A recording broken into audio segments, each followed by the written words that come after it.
দীর্ঘদিন সংগ্রামের পরে, দীর্ঘদিন অপেক্ষার পরে, দীর্ঘদিন জেল মামলা হলুম জুলুমের শিকার হয়ে আমরা আজ বাংলাদেশে স্বাধীনভাবে নিঃশ্বাস নিতে পারতেছি, চলাফেরা করতে পারতেছি, স্বাধীনভাবে কাজ করতে পারতেছি, জীবন জীবিকা নির্বাহ করতে পারতেছি। এই জন্য এই রমজান মাসে মহান রবের প্রতি সবাই শুকরিয়া আদায় করে বলি আলহামদুলিল্লাহ। মহান রবের সহযোগিতা ছাড়া এই জালিম এই ফ্যাসিস্ট হাসিনাকে আমরা কখনোই ভাবতে পারবো না।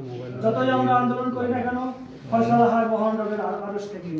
সেই মহান রবের আরশ থেকেই এই শেখ হাসিনা, খুনি হাসিনা, ফ্যাসিস্ট, জালিম এই স্বৈর শাসকের বিরুদ্ধে ফয়সালা হয়েছিল বিধায় আজ বাংলার মানুষ মুক্ত স্বাধীনভাবে ঘুরে বেড়াতে পারছে।